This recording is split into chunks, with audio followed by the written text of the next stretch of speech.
Hi there, this is Lula LV. Thank you so much for clicking on this video and spending some of your time with me today.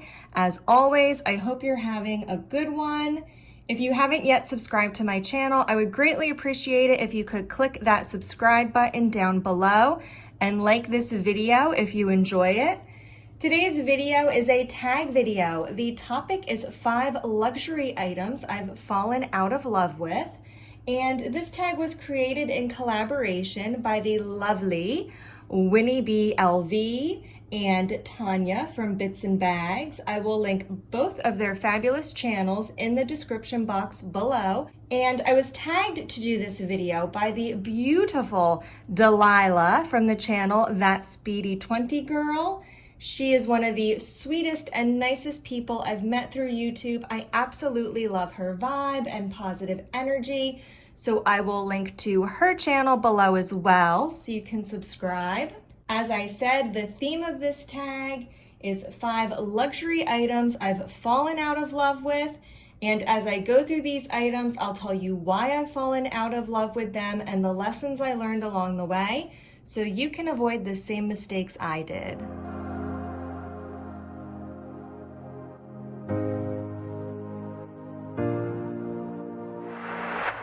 The first luxury item I've fallen out of love with is actually one I never bought to begin with, and that is the Lady Dior. This falls into the category of buying a classic just because it's a classic.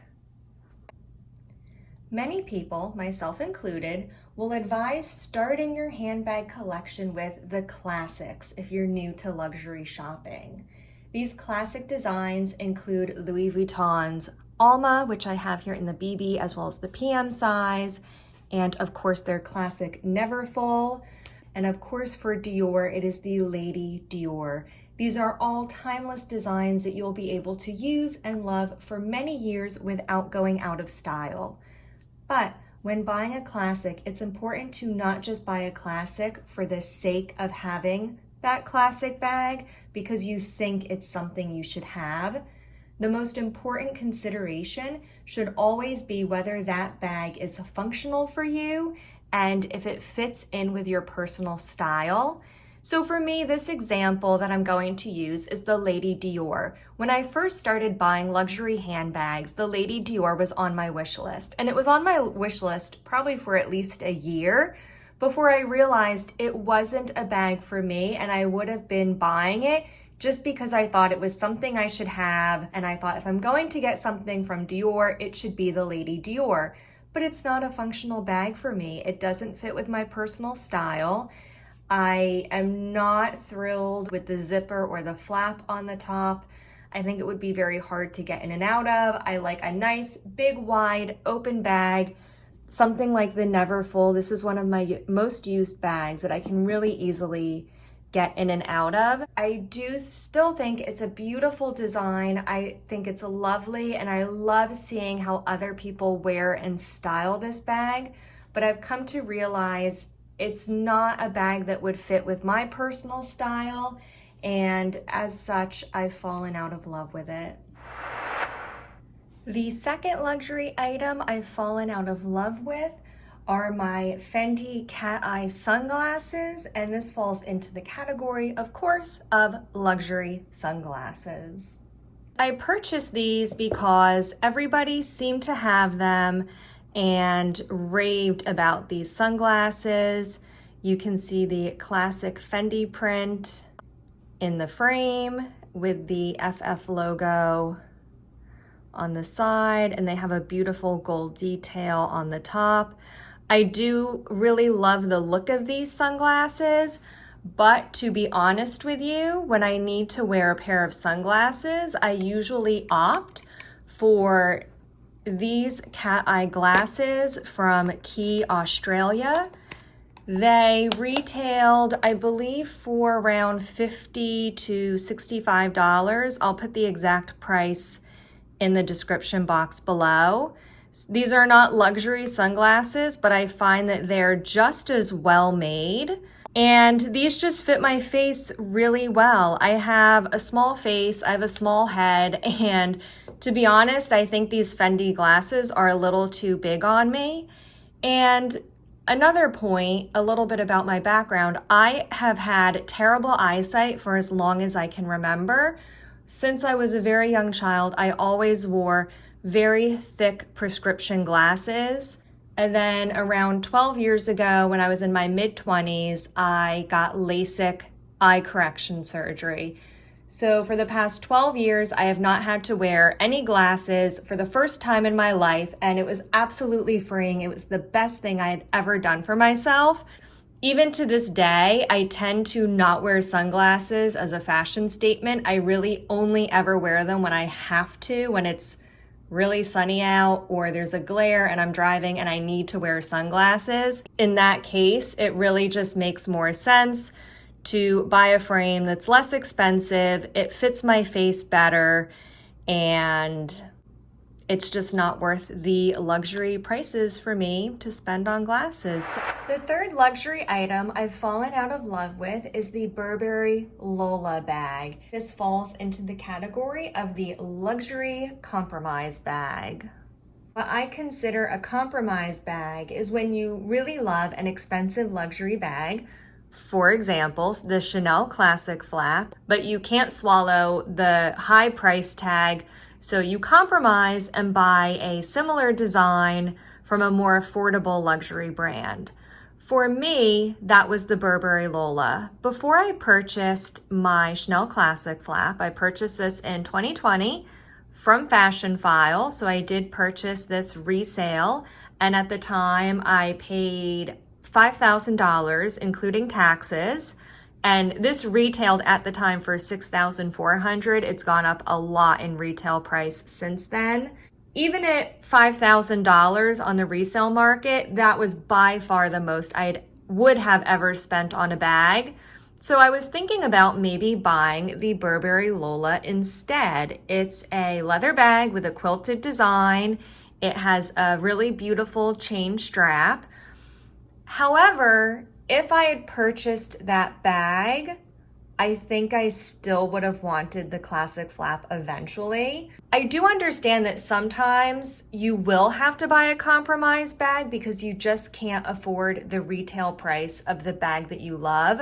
For example, even $5,000 for a pre-loved Chanel Classic flap, I completely understand is out of reach for most people, or you just can't justify spending that much money on a bag, in which case I personally recommend, and what I do myself, is buying a compromise bag from a contemporary brand, a brand like Coach or Tory Burch, where you really are saving a significant amount of money and their bags are still very well made. But if you're going to get a compromise bag, I would not get it from another luxury brand because you're still spending in the thousands of dollars, even though it is much less expensive. So that's my personal take on it. In the long run, I'm really glad I ended up not compromising and I purchased the bag I really wanted. This is one that's going to be in my collection forever. The next bag I've fallen out of love with is, it makes me so sad to say, my Telfar shopping bag. This falls under the category of the impulse purchase.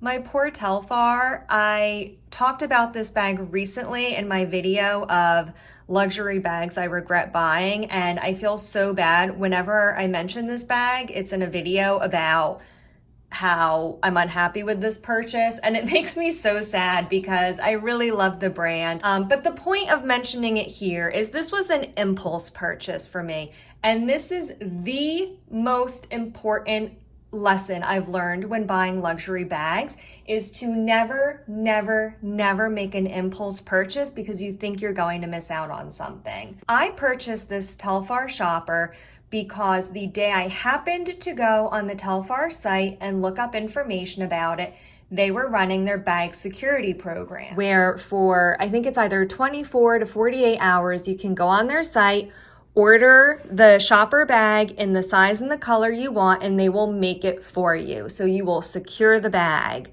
And the day I happened to go onto the website, they were doing a bag security program. So without even thinking about it, I just ordered this because I figured if I didn't do it then, I would miss out on it. But let me tell you, you will never miss out on a bag. For this Telfar security program, if I hadn't ordered it then, they've run that same program 2 or 3 times since I ordered this bag. So I could have gone online and ordered it the next time they ran that program. If you're looking at something like a Louis Vuitton or a Chanel from a special limited edition collection, don't make an impulse purchase because you think you're going to miss out on it. In 2-3 years, every single special edition collection winds up on the resale market. It may be somewhat difficult to come across the exact piece you want. You may have to search for a while, but eventually you will find it. And even on the resale market, don't make an impulse purchase just because you happen to see an item you like. There will always eventually be another seller with the same item. But at the end of the day, these are all bags. So even if you do miss out on something, you will still be able to live your life to the fullest because luxury houses are constantly coming out with new collections. So even if you miss out on something, chances are there will be another beautiful bag and beautiful design that you can move on to and set your sights on. The 5th and final item I've fallen out of love with is the Louis Vuitton Speedy Bandolier 30, and this falls into the category of learning to let go of items I no longer use. When I buy my luxury pieces, I buy them to keep forever. So I held on to my Speedy Bandolier 30 for a year, even though I wasn't using it, because I kept thinking that I had just purchased this bag, it was expensive, and I felt bad that I wasn't using it, and I held on to it because I thought it's a great bag for travel, or, let me just hang on to it and I'll force myself to use it. But if you're forcing yourself to use a bag and you're not, you're just gravitating towards other bags, it's okay to let go of that item, even if that wasn't your intent.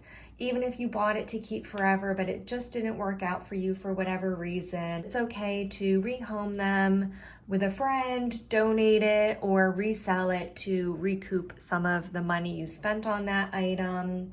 And the way I like to look at it now is thinking about my Chanel Classic flap. I wouldn't have this bag. I was never going to buy it directly from Chanel for the retail price. So the only reason I have this bag in my collection is because in 2020, someone else who owned this bag decided to sell it. So my hope is that when I really am not reaching for a piece, it doesn't work out for me, it's okay to resell it because whoever else will eventually buy that piece will love it and use it and cherish it more than I have. Those are all 5 of the luxury items I've fallen out of love with and the lessons I've learned along the way. I want to give another quick shout out to Delilah, her channel, That Speedy 20 Girl. Thank you so much for tagging me to do this tag video. It was so much fun. And thank you to Tanya from Bits and Bags and Winnie B LV for creating this tag. This was so much fun to do. Again, I will link to all 3 ladies' channels and videos below and all of their socials so you can go follow, subscribe, and show them some love. As always, thank you so much for joining me on this video. Don't forget to like, comment, and subscribe to my channel. I hope you enjoy the rest of your day, and I hope to see you in my next video.